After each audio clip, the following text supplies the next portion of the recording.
Este es su último año como presidente. Sí. No ha adquirido ninguna madurez, ninguna prudencia, no ha demostrado ninguna mejoría en su vida política. Sigue siendo el mismo Boric de siempre, el mismo que marchaba la marcha pingüina, valga la redundancia, o que iba a enfrentar a los militares durante el estallido. Hoy sigue con la misma conducta. Y eso es muy peligroso porque puede generar un daño tremendo, irreversible, a un año de terminar su gobierno. Palestina hoy en día, en la delimitación de 1922 del mandato británico de Palestina, donde existe el Estado árabe, que ahora es Palestina, y donde existe Israel, está diseñado casi que para la guerra. Pero lo que quiero decir es que cuando se habla de la identidad política palestina, sería bueno saber a qué se refieren.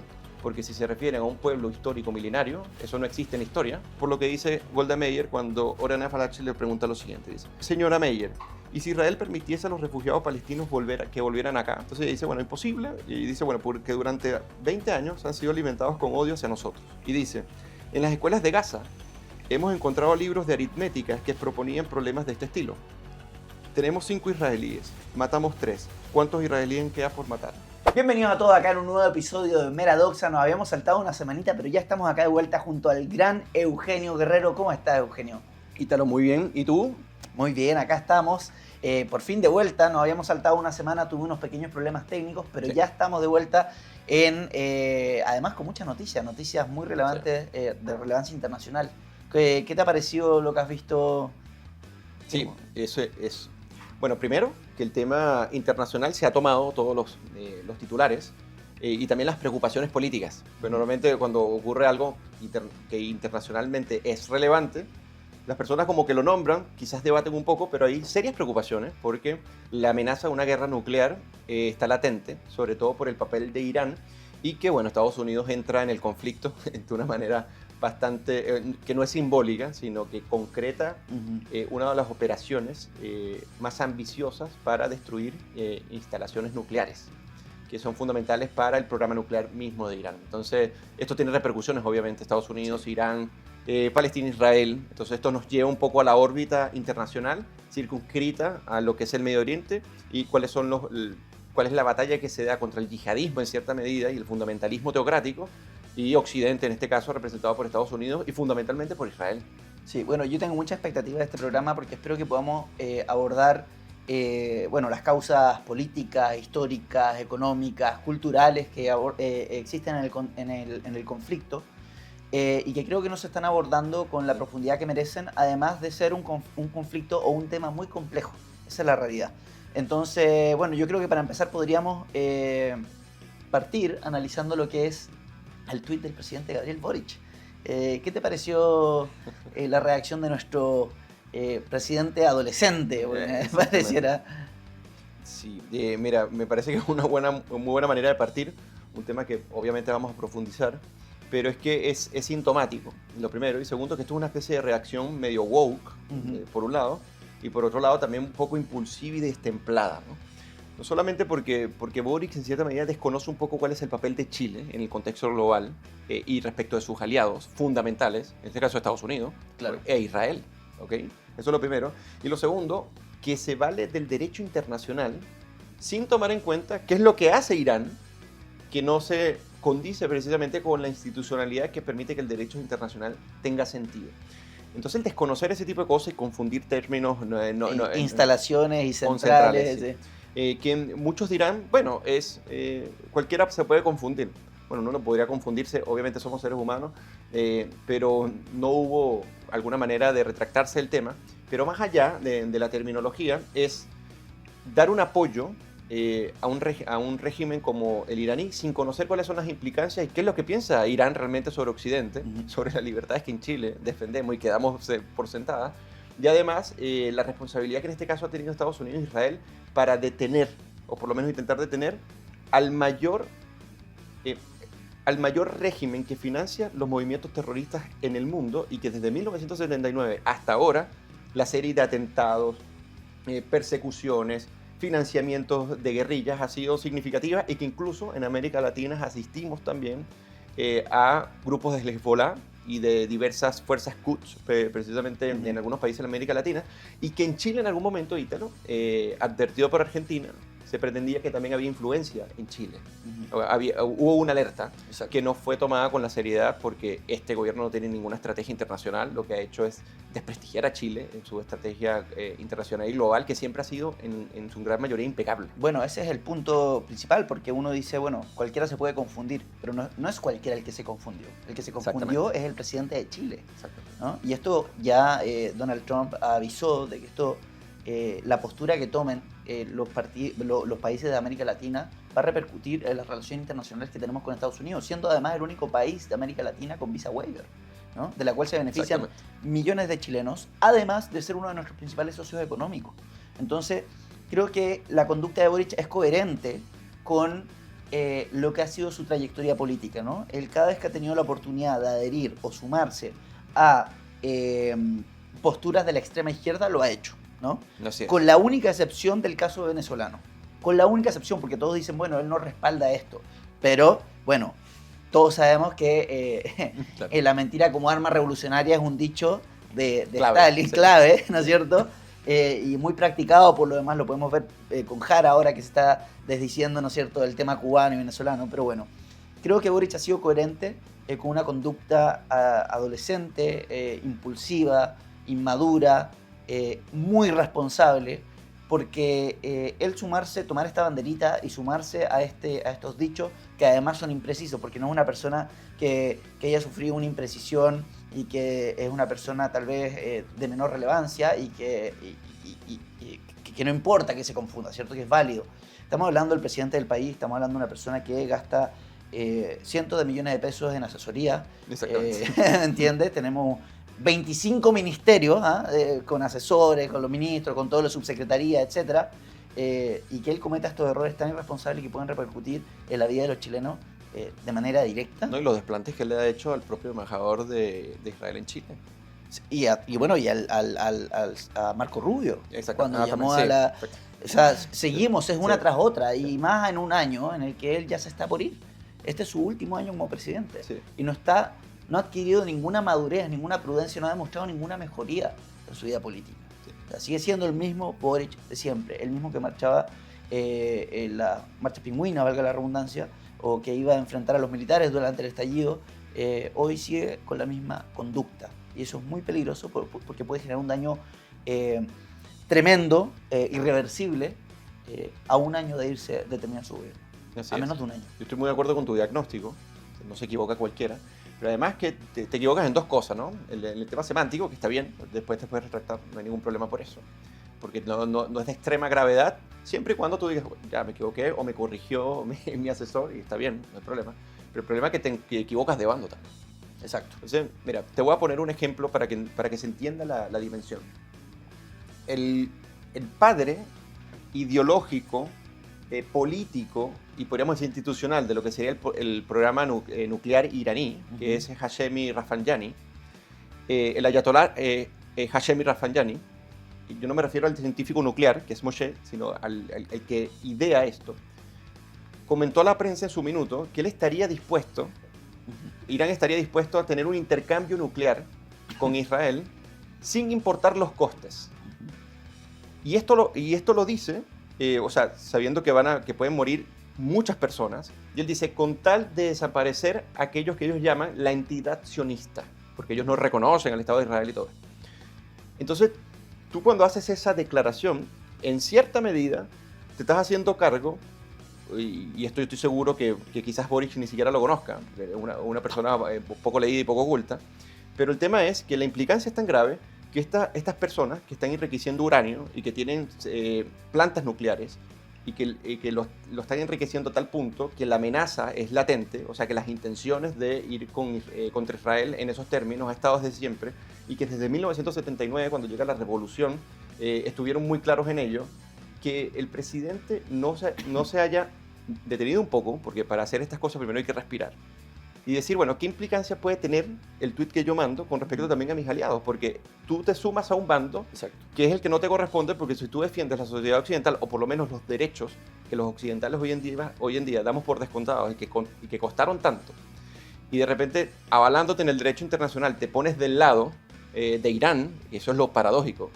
con base en el derecho internacional te pones del lado de Irán, a mí me parece que es un error gravísimo, tanto político como diplomático, como ideológico, como cultural, entre otras. Lo que pasa es que el presidente y sus partidarios, ¿no es cierto?, comparten un enemigo común con Irán, que es Occidente. Ellos desprecian la cultura occidental y lo han manifestado. Sí. Entonces, tampoco es tan extraña, ¿no?, esta alianza. Ahora, lo que sí me parece problemático es que, o aún más descarado, digamos, porque él, de alguna manera, cuando es increpado o se generó esta repercusión por el tuit que él emitió inmediatamente apenas pasó lo del bombardeo de Estados Unidos, fue que reivindicar ese tuit y hablar de principios, ¿no es cierto? Y al mismo tiempo confirmando su asistencia al BRIC, en el cual participa Irán y Rusia, que es un país que también invadió a Ucrania, ¿no es cierto?, que está en pleno conflicto, y en ese momento ya no tiene problema de principio.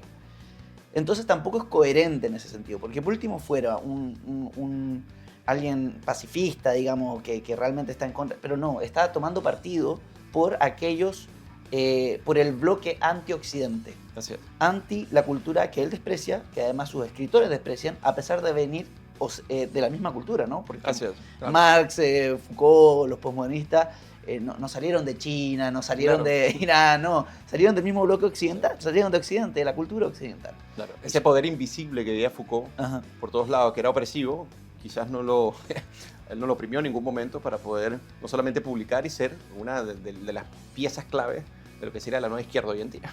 Exactamente. Entonces, bueno, y la participación de Chile, en donde él también se le dijo, bueno, si realmente quieres ser consecuente, ¿cómo vas a participar? No, pero es que fue invitado y va a ser nada más observador. Claro.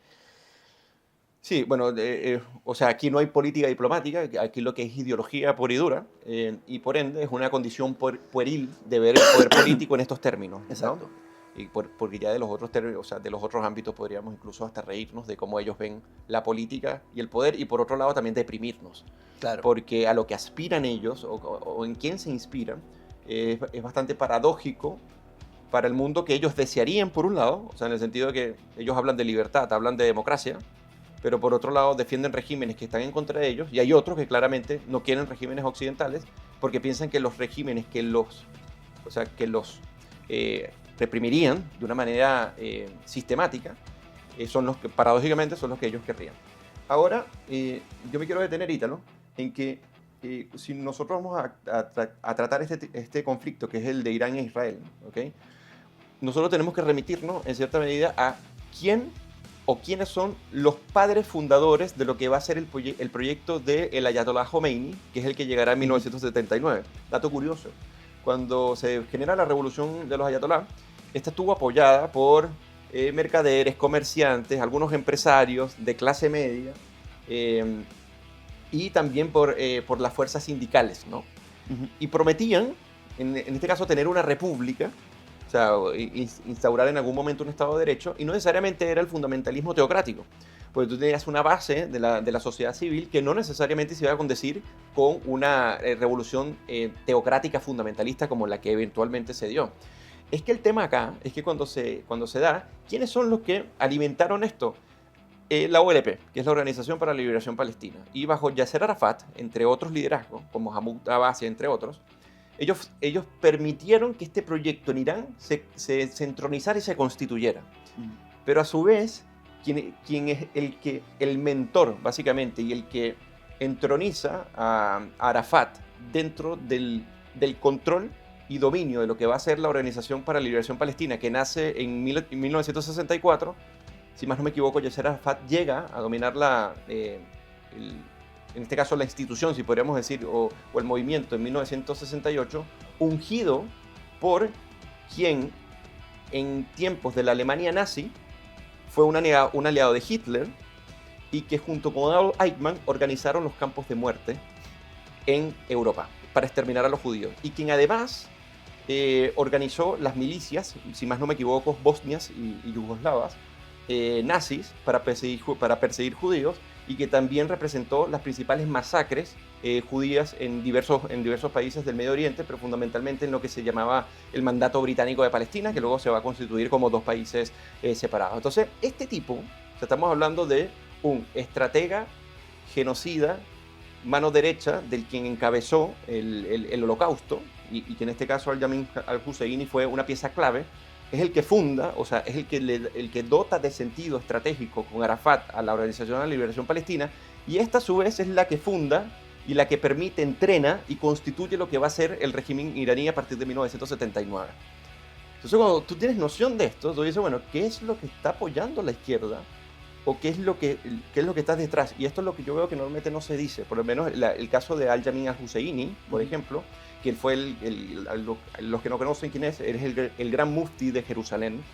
Es un cargo designado que existía antes del Imperio Británico en la zona, y que el Imperio Británico lo selecciona a él, por cierto, y que tiene una gran incidencia institucional en lo que va a ser los árabes dentro del mandato británico de Palestina. Y él fue el que organizó una lucha genocida en contra de las comunidades judías, incluso en tiempos donde, no sé, la comunidad de Hebrón, por ejemplo, desapareció casi por completa, exterminada por estas políticas genocidas que típicamente llevaban esta clase de personas. Entonces, me doy esta vuelta para explicar de dónde viene y cuál es el origen y qué inspiran estos movimientos, para que podamos entender por qué el fundamentalismo teocrático, chiita en este caso, en Irán, es tan peligroso para Occidente, y por qué ellos estarían dispuestos a ir a una guerra nuclear lanzando bombas.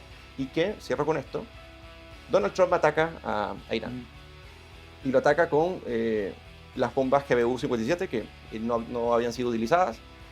Yo te había comentado que era paradójico que todavía Donald Trump no los facilitara a Israel, porque los bombarderos también los tiene Estados Unidos, sino que lo paradójico acá es que no las haya lanzado. Fíjate que lo hicieron, las lanzó y desmembró, y en cierta medida hizo una señal de muerte a las principales 3 instalaciones nucleares. Ok, eso está bien. El tema es que según informes, en este caso desde el Mossad hasta informes especializados, Irán todavía tiene uranio en 60% enriquecido para poder hacer de 8 a 10 bombas nucleares. Entonces, en la situación en que se encuentra Occidente en este momento es que el programa nuclear iraní, está herido de muerte, sí, pero se puede recuperar. Y segundo, todavía hay posibilidad de que ellos puedan armar una bomba. Entonces, no fue suficiente lo que hizo Donald Trump, y la estrategia, que era realmente descabezar el régimen de los ayatolá, fue algo que, a mi parecer, Estados Unidos entorpeció desde el inicio, porque él básicamente le dice a Israel: detente con el ayatolá. O sea, nosotros vamos a ir, pero no toquen al ayatolá. Incluso básicamente lo publica. Quiere salvar al régimen en cierta medida para que se siente en la mesa y negocie, mientras que la visión de Israel es distinta, es más radical. El problema es el régimen. ¿Y qué te parecieron las declaraciones de Donald Trump después de haber anunciado que habrían llegado a un acuerdo Irán con Israel? Él celebrándolo, habló de la guerra de los 12 días, tratando de hacer una especie de ¿cómo se llama?, de enunciado histórico, ¿no? Y aparentemente Israel habría, posterior al anuncio de Donald Trump, atacado a Irán y viceversa, ¿no? Él estaba muy molesto, declaró que estaba muy enojado con Israel, que ellos ya llevan tanto tiempo peleando que ni siquiera saben por qué están peleando. Eso es lo que dijo, esas fueron las declaraciones de Donald Trump antes de retirarse. No utilizó esas palabras, claro, sí. Tengo un par de insultos, pero ¿qué te parecieron esas declaraciones? Bueno, que Donald Trump no conoce en lo absoluto cómo se maneja la diplomacia y los conflictos en el Medio Oriente. O sea, quizás sus asesores lo sepan, pero a mí me parece que él quiso protagonizar, decir, bueno, yo llegué, hice una intervención quirúrgica y a partir de ahí estoy garantizando la paz. ¿Pero por qué? Porque acuérdate que tú tienes un aspecto más radical dentro del movimiento en Donald Trump, que son aislacionistas. Estados Unidos no se debe meter en ningún conflicto internacional. Y por otro lado tienes uno que dice, bueno, hay que responder cuando realmente la civilización está en peligro. Yo creo que Donald Trump en cierta medida trata de equilibrar ambas, y lo que hace es, bueno, voy a tener esta intervención quirúrgica, hago un señuelo de que te doy 2 semanas para que te decidas, y voy y destruyo tus instalaciones nucleares. Y por otro lado logro mi objetivo, que es la pacificación. Entonces eso es un gusto que se da, una especie de galardón, de premio, pero que es, como te comento, no conoce realmente. O sea, quienes conocen realmente cuáles son las intenciones, cuáles son las consecuencias y las implicancias del régimen, en este caso, el Estado de Israel, con respecto al régimen iraní. Entonces, sus declaraciones lo que muestran es que ignora mucho el tema. Segundo, que hay más narcisismo en eso para poder tener un galardón de llegar a la paz, porque simplifica el tema. Es decir, bueno, yo ejerzo la fuerza y con esto se va a ir. Pero cuando tú ves la escatología iraní, fundamentalista, chiita, no apunta a simplemente sentarte para ir a una paz casi que perenne. No, aquí hay una rearticulación porque el Estado de Israel, de Irán, se funda en 1979 con un claro objetivo, y lo dijeron ese mismo día: la destrucción de Israel, literalmente, por eso lo leo. La República Islámica de Irán se declara como objetivo inicial en 1979 es destruir a Israel. Bueno, y la misma reacción del régimen después de los bombardeos de Estados Unidos, en el que llamaron a matar a todos los estadounidenses que estuviesen en la zona. A todos, civiles, militares, lo que sea, que ha sido como se han comportado, ¿no? Que esa es la diferencia, ¿no es cierto?, con Israel. Sí, así es. Ellos atacan constantemente a blancos civiles, no a blancos militares. Entonces habla mucho, digamos, de lo que están dispuestos y cómo ven ellos este conflicto. Porque es muy distinto cuando tú dices: yo me voy a enfrentar con un país, y van, las fuerzas militares se enfrentan y bueno, se verá cómo termina eso. Pero sino que es: no, vamos a matar a todo el que se nos cruce. Que hay un desprecio, Ítalo, y esto es histórico, ¿no? Y que la gente normalmente no lo sabe. En el Islam, para el que no es converso al Islam, pero a su vez se permite que conviva en la comunidad islámica, es el dhimmi, ¿no? Y el dhimmi es una especie de cuasi esclavo, ¿no? Entonces, el cuasi esclavo, tú puedes convivir con ellos, pero como no eres converso, no eres una persona legítima, y tú tienes derecho a ser bofeteado, te tienen que cobrar impuestos más altos y ser humillado cuando te pares frente en este caso, de un musulmán, porque cuando no estás converso, tú aceptas ese estatus, que eres una especie de subciudadano en términos occidentales, ¿no? Y porque no eres converso al Islam. Entonces, esto es importante saberlo, porque ellos ven así a las personas que no son fundamentalistas, no establecen la Sharia como su guía y tampoco establecen la yihad como su objetivo, ¿no? Sino que simplemente están en religiones, en este caso del mundo occidental. ¿Y por qué te comento esto? Porque cuando se dan los principales enfrentamientos en el mandato británico de Palestina, mucha parte de la población palestina de ese momento, con pancartas, esgrimía lo siguiente: nuestra tierra, Palestina es nuestra tierra y los judíos son nuestros perros. Eso era lo que decían. Y esto no lo dicen historiadores sionistas. O sea, te podría citar acá a varios que son antisionistas, o sea, que son antisionistas, que no están de acuerdo con el Estado de Israel, pero aceptan que había un racismo y un antisemitismo tan pronunciado, que por eso que cuando se realizaban las masacres contra los judíos, las realizaban en función que para ellos, ellos son dhimmis, son cuasi esclavos, o sea, no tienen ninguna utilidad, ni función, ni valor. Entonces, ¿por qué interrelaciono ambas cosas? Porque cuando nosotros hablamos del fundamentalismo islámico, estamos hablando de una especie de estrategia política donde el poder político y el poder religioso se unifican, básicamente representan lo mismo, y que la aplicación fundamentalista de la religión y del régimen no permite ni la libertad, no permite ni la divergencia, y la diversidad solamente la asume en caso de que tú te conviertas en un cuasi esclavo. Entonces eso es muy importante saberlo para saber qué estamos enfrentando. Israel sabe esto y por eso se defiende de esa forma, es lo que quiero dar a entender. La gente dice: bueno, ¿por qué Israel se empecina en defenderse? Porque hay gente que dice que no debería defenderse. Claro.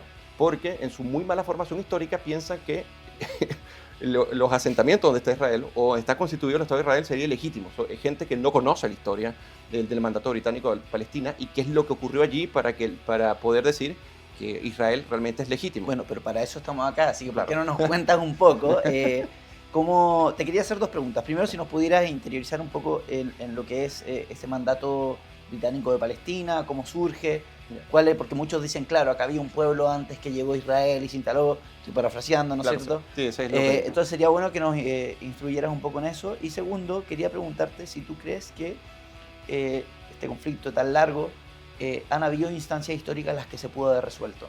¿Y cuáles serían esas? El conflicto en que árabe-israelí. Sí. Mira, es complicado porque cuando tú como población en cierta medida aceptas estar gobernado o guiada por grupos fundamentalistas terroristas que van hasta el final para exterminar al otro, es difícil. Yo no creo que sea imposible. Yo lo que creo es que el pueblo palestino, que nosotros podríamos hablar en el siglo XX, en parte, a partir sobre todo de mediados de los años 60, de que hay una identidad que se forja Palestina como estrategia política. Eso no lo digo yo, eso lo dicen los propios dirigentes de la ULP. Incluso acá traje un libro de Orana Falachi, donde entrevista a Yasser Arafat, y ya se van a impresionar de los que le voy a citar, de quién es el principal líder de la Organización para la Liberación Palestina. Pero el caso es el siguiente. lo primero que preguntabas es si, con respecto a la legitimidad. Sí. Bueno, normalmente se dice que el mandato británico de Palestina, y esto para que se entienda, la gente piensa que Palestina es una zona, yo no sé si tú has visto el típico mapa meme, que es totalmente equivocado. Existe una zona en donde existiría un milenario pueblo palestino, Claro. en el cual habrían llegado al Imperio Británico y cuando constituye, por mandato de la Liga de las Naciones, al Estado hebreo, habría violado y desplazado la legitimidad que tendrían allí los palestinos originarios, ¿no? Para empezar, eso es falso. No existe un milenario pueblo palestino, ¿ok? Lo que existe, o sea, lo que sí existe allí, es que existen milenarias comunidades árabes, judías, cristianas, drusas, samaritanas y de diversa índole dentro del Islam, en este caso árabes, en este caso musulmanes, por milenios, y que no necesariamente estaban allí siempre, porque iban rotando. Esa zona, llegó un momento que esa zona era tan pobre, tan miserable, tan precaria, que tú no podrías identificar, a través de la historia, y esto lo dicen los historiadores y lo dicen las propias estadísticas, no podrías identificar la continuidad de una población que haya permanecido empecinadamente, en enorme mayoría, de lo que serían las personas que se ubican en el mandato británico de Palestina. A eso es a lo que me refiero. Entonces, cuando uno dice, ya, entonces los palestinos forjan su identidad a partir de lo que asigna el mandato británico. Eso también es falso, porque tan palestinos eran los judíos que allí vivían, que eran mayoría en Jerusalén, en ciertas partes de la Galilea también, en Tiberia, si más no me equivoco. O sea, había mayoría judía. Hay que aceptar obviamente que la mayoría era árabe, pero mayoría árabe en el sentido de que tenían diferencias fundamentales. A mí me gustaría por lo menos decir, cuando tú hablas de un milenario pueblo palestino y que a su vez eso se identifica con una identidad nacional en un contexto donde no existen estados-nación y donde en el Imperio Otomano no había designado una especie de protectorado o sector administrativo llamado Palestina que políticamente identificara a alguien, porque los árabes se manejan como unidad de pueblo árabe. Incluso el Congreso Árabe de 1919 fue muy específico en eso. Las identidades regionales dentro del Islam, o por lo menos la visión otomana, es que nosotros lo que respetamos es la unidad del pueblo árabe, más allá de las identidades regionales, pues las identidades regionales son cosas accesorias, son cosas nuevas. Entonces hablar de que existe una especie de identidad palestina política que constantemente está allí de manera milenaria es un sinsentido. Porque tan palestinos entonces serían los judíos que allí estuvieron, como la comunidad de Hebrón, por ejemplo, por miles de años, como el árabe que permaneció allí. Claro. Entonces eso es lo primero que quiero decir. Además, el propio nombre de Palestina ni siquiera es un nombre árabe. ¿Cómo no? A ver. Por ejemplo, la P para pronunciar Palestina no se puede pronunciar dentro del árabe. Entonces normalmente se le dice Philistine, pero no, o sea, tú no puedes nombrarlo porque no existe. Palestina lo que significa es país de filisteos, zona de filisteos, básicamente. Eso es lo que significa. Es un término griego, ¿ya? Que luego termina adoptando el emperador Adriano en el siglo II, si más no me equivoco, después de Cristo, para que en la zona que se llamaba en ese momento el reino de Judá, primero le puso la provincia de Judá, que significa país de judíos, o la provincia de Judea, disculpa, y después le coloca Palestina para desterrar cualquier signo de existencia de judíos en esa zona, porque básicamente los aniquiló y los persiguió, los masacró, los deportó, y esa zona le puso Palestina. Pero incluso en términos históricos, decir, por ejemplo, o sea, si era adecuado que el Imperio Romano le pusiera Palestina como país de filisteos, tampoco tendría mucho sentido histórico, porque ya hace siglos había desaparecido ese pueblo. Los filisteos, pueblos del mar, de posible origen indoeuropeo, llegaron a la zona, se constituyeron en lo que es la Franja de Gaza, pero no tenía nada que ver con lo que podríamos llamar que es Judea y Samaria, y donde estaba gran parte del reino de Judea, y que hoy en día se llama artificialmente Cisjordania. Cisjordania tampoco existe, simplemente lo que pasa es que está cerca del Jordán, y todos estos nombres como Jordania, por ejemplo, Cisjordania, son nombres accidentales, artificiales, que nacen al albor de los nacionalismos a partir de la Liga de las Naciones, y luego la partición que sería con la ONU. Pero lo que trato de decirte con esto, Ítalo, es que cuando tú te refieres a Palestina, Palestina tiene una implicancia política. Significa, aquí no se permiten judíos, en términos políticos. Claro. Pero en términos históricos, significa país de filisteos. Los filisteos desaparecieron quizás ya en el siglo en el siglo 7 a.C. quizás ya hayan desaparecido, y ya en el siglo 2 después de Cristo, ven la acepción que se le coloca. Y el Imperio Británico, cuando asume el mandato británico de Palestina, lo asume a través de una promesa, que es la Declaración Balfour. La Declaración Balfour, que se emite por ahí en 1919, prometía una patria judía para los judíos en el mandato británico de Palestina. Esto no significa que los británicos tenían la gran intención de poder dotarles de una patria judía en territorios legítimos para ellos, sino que, bueno, los otomanos en algún momento atacaron el canal de Suez, tenían un acceso privilegiado, y ese acceso era privilegiado para el Imperio Británico, gran imperio comercial, ¿cierto? Entonces ellos, para poder tener la zona y que la Liga de las Naciones se las diera y se las prometiera, a partir de 1920 se establece el mandato británico de Palestina. Y el tema acá, que nos puede dar un poco de duda, es que cuando se establece la primera división del mandato británico de Palestina, lo que es la patria judía original prometida significaba tanto lo que hoy en día es Israel, Palestina y Jordania, todas unidas. Esa era la patria prometida. En 1922 se hace una nueva definición, y esa nueva definición quita el 75%, y lo que es Jordania, que en ese momento se llamaba Transjordania, se lo da al rey jordano. Y ya está la primera amputación que le quitan a la promesa de la patria judía. Ese es el primer despojo que se le hace. ¿Okay? Luego, eso es en 1922. Y ya después comienzan los conflictos en las comunidades organizadas, como te comentaba, fundamentalmente por Al-Yamin al-Husseini. ¿Ya? Y después se hace la partición, que va a ser un Estado, que se escuche bien, es un Estado árabe dentro de Palestina, un Estado judío dentro de Palestina. Que se entienda bien, no es un Estado palestino dentro de Palestina, sino que existe una zona que tiene un Estado judío y un Estado árabe. Y bueno, entonces la gente dice, bueno, pero si ya tenemos un Estado árabe, es el Estado de Jordania, de Transjordania. Claro. ¿Por qué entonces hacer otro Estado árabe? ¿Ya? Es la gran pregunta que también se hacía Golda Meir, por ejemplo. Bueno, si Jordania fue capaz de darle miles y miles de nacionalidad a personas árabes dentro de Jordania, entonces ¿por qué no quedarse con ese enorme espacio que se lo dieran apuntando a los judíos? El Estado judío acepta incluso, ya cuando la ONU hace la partición y la planificación, que le dieran ese espacio, que es quitarle un octavo, o sea, es un octavo de lo prometido. Imagínate, eso es todo el despojo que le hacen inicialmente a los judíos. Y ellos dicen, bueno, ya que nos van a dar este pequeño espacio, nosotros lo asumimos con tal de tener nuestra independencia y nuestro Estado. Israel dijo que sí, las organizaciones terroristas palestinas dijeron que no, y de ahí se desprende toda la guerra.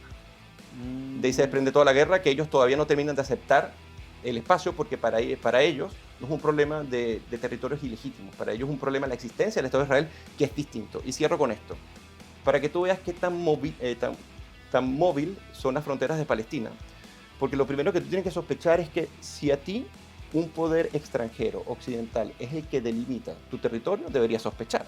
Claro. Bueno, Yasser Arafat asume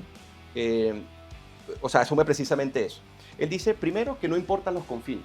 Y para eso voy a tomar acá esta es la entrevista a Golda Meir. Acá está.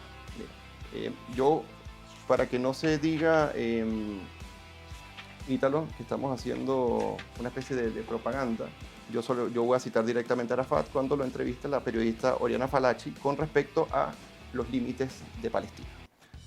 Mira esto, estamos hablando, vuelvo y repito, de Yasser Arafat, el principal líder fundamental, que si más no me equivoco tiene un premio Nobel de la Paz, porque gracias a él se llega a los acuerdos de Oslo, que es lo que permite la convivencia entre un Estado palestino, con Gaza y Jordania, y el Estado de Israel. Fíjate lo que le pregunta Oriana Fallaci, le dice, estamos en Jordania, o sea, en ese momento de la entrevista, y le pregunto, ¿qué significa Palestina? La propia identidad nacional de Palestina se ha perdido con el tiempo y también se han perdido sus confines geográficos. Antes del mandato británico de Israel estaban aquí los turcos. ¿Cuáles son, pues, los confines geográficos de Palestina? Y mira lo que responde el supuesto líder nacionalista de la identidad política palestina. Dice, nosotros no nos planteamos el problema de los confines.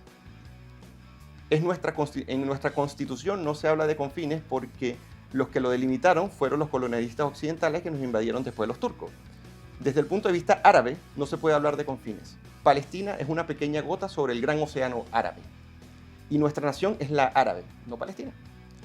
una nación que va desde el Atlántico al Mar Rojo y más allá. Lo que queremos desde este momento en que estalló la catástrofe en 1947, cuando se declara la independencia en Israel, es liberar nuestra tierra y reconstruir el Estado democrático de Palestina. Primero, ahí nunca existió un Estado, mucho menos democrático y mucho menos un Estado palestino. Pero bueno, quiero finalizar con esto. Ella dice, pero cuando habla del Estado, hay que decir también que dentro de qué límite geográfico se formará el Estado.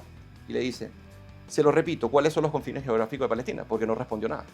Y él dice lo siguiente, como hecho indicativo, podríamos decir que los confines de Palestina son los establecidos en tiempos del mandato británico. Ya debería sospechar, si un poder colonial extranjero que impone un nombre que ni siquiera pertenece a tu cultura, es el que decide que es Palestina.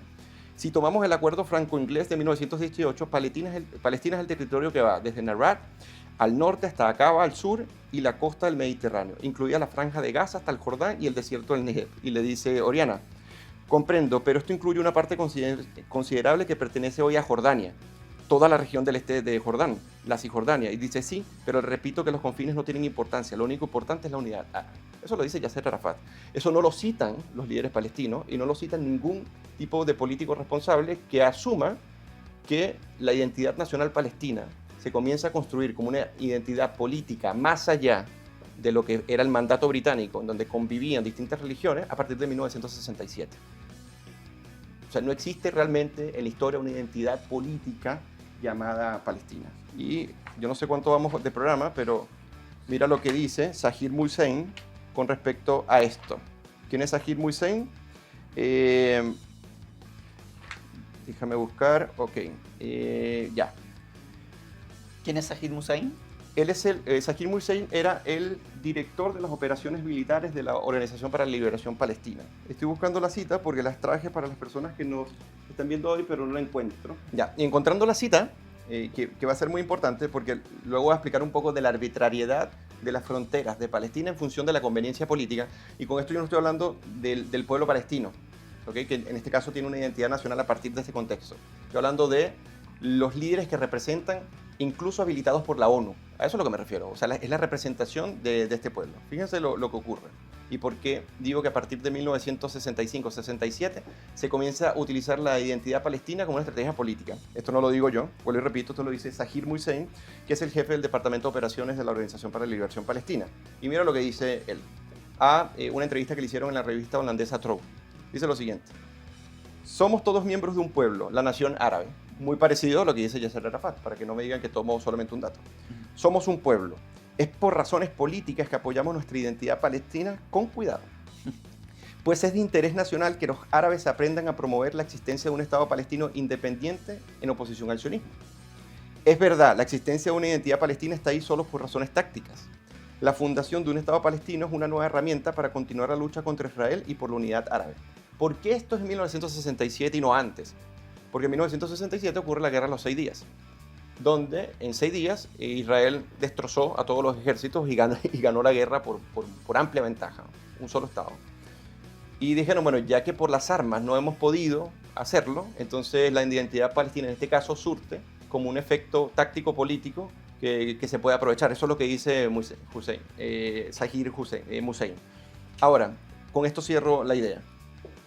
Cuando se da la guerra en 1948, se funda el Estado de Israel y declaran la guerra, Gaza la toma Egipto, ¿cierto?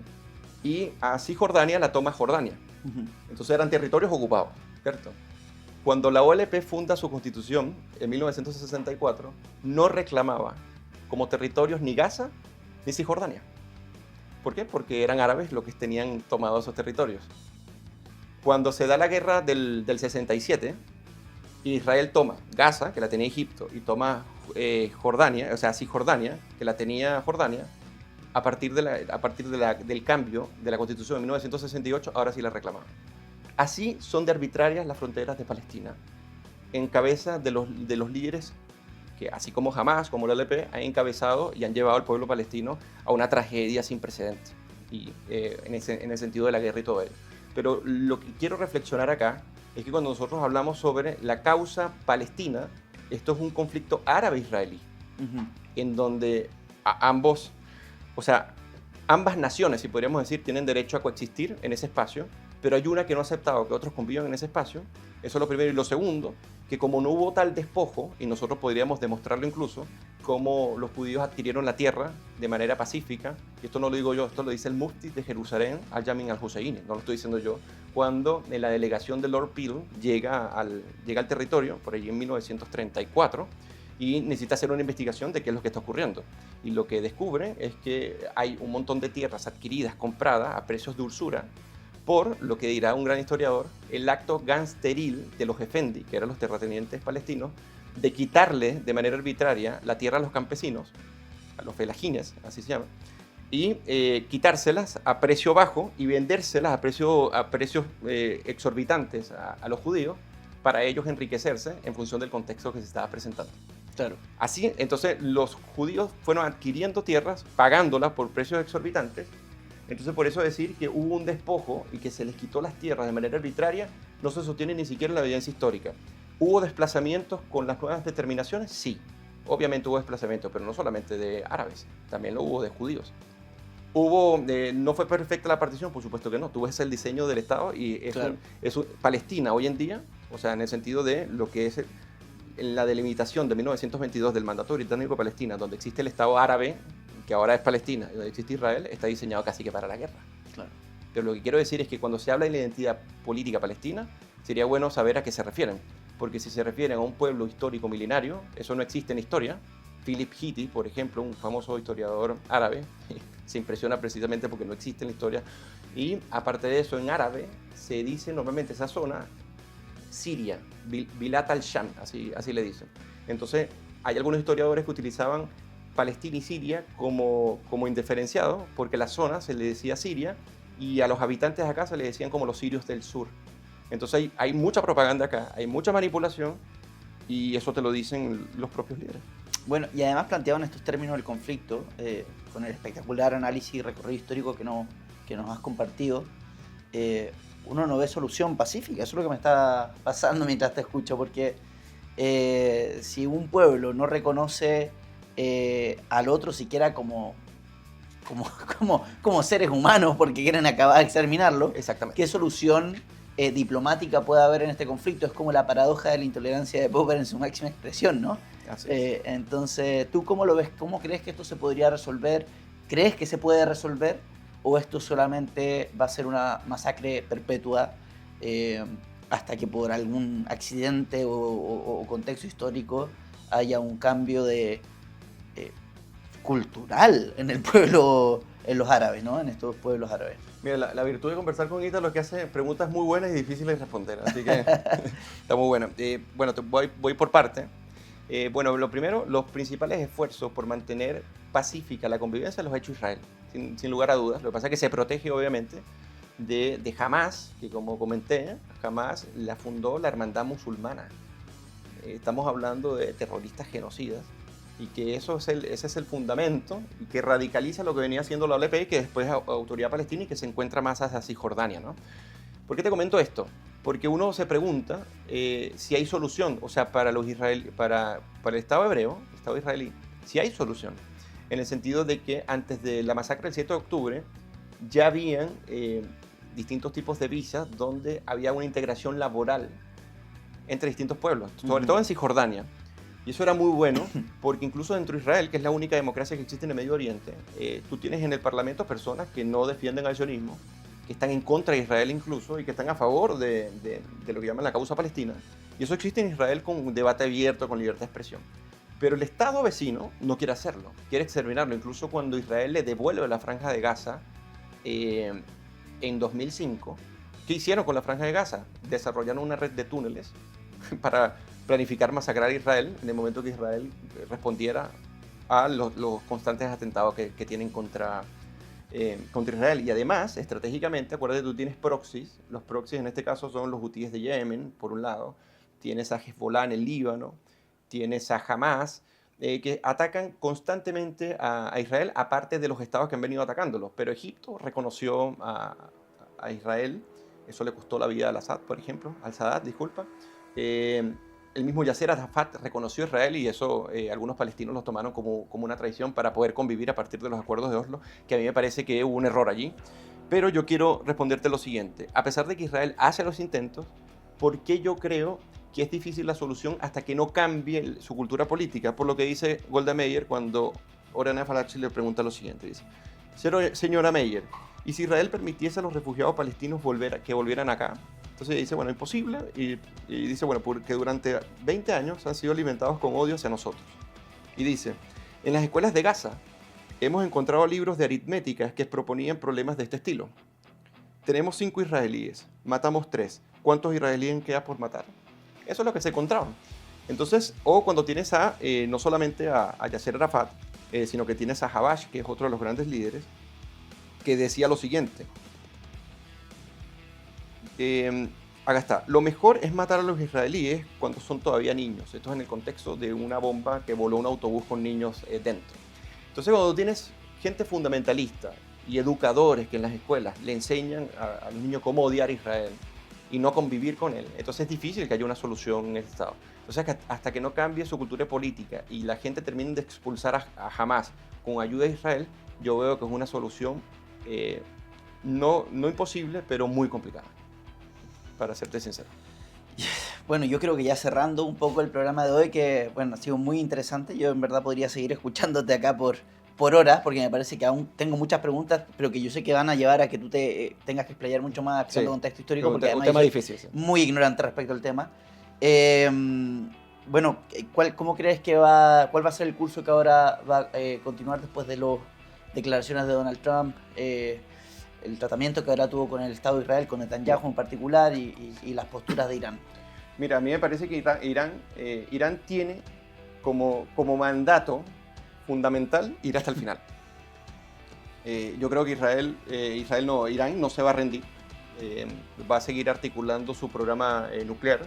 Incluso si tiene la oportunidad de lanzar la bomba atómica, la bomba nuclear la va a lanzar. Porque él ya se dio cuenta que Estados Unidos está dispuesto a intervenir por mandato civilizatorio que Israel representa cuando se defiende de Irán. Porque esto es algo clave que quiero dejar a todos los que nos escuchan. Israel no está atacando a Irán.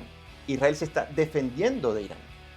Porque Israel ha recibido ataques desde hace aproximadamente 45 años seguidos.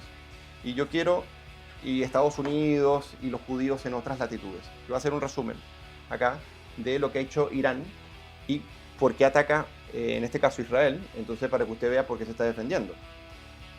Desde la crisis de los rehenes en Irán, del 79 al 81, tuvieron secuestrados 444 días a estudiantes iraníes, toman la embajada de Estados Unidos en Teherán y mantienen a 52 estadounidenses como rehenes 444 días.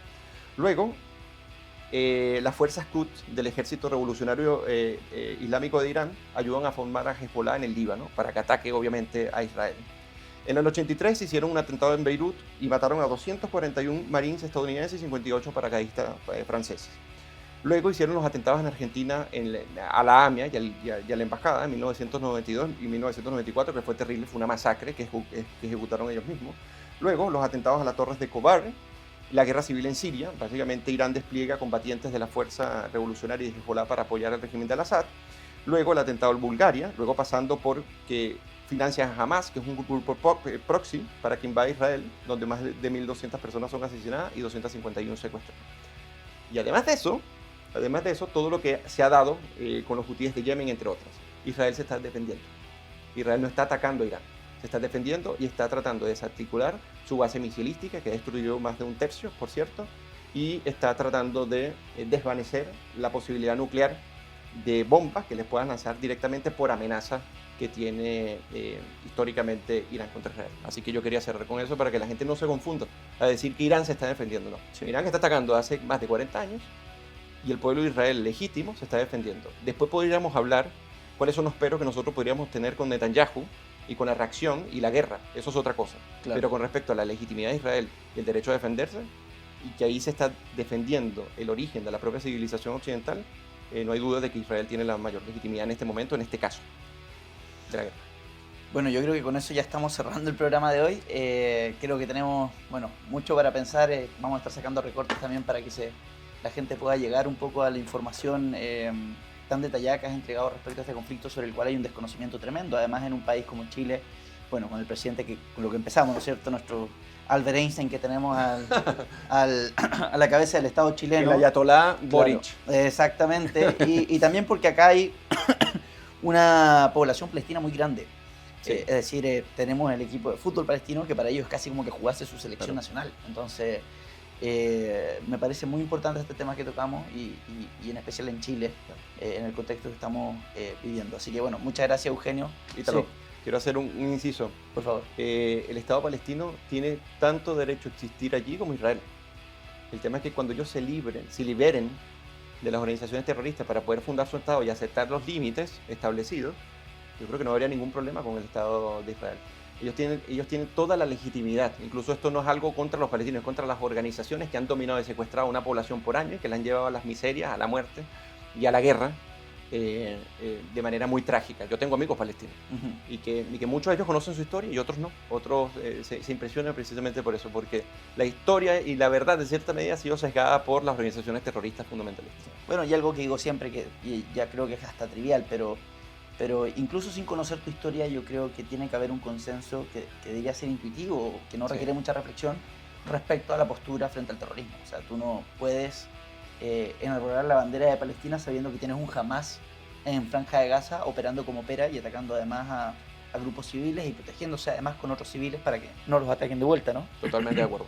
Entonces creo que ese es un común y que es independiente del conocimiento histórico que uno tenga respecto al conflicto.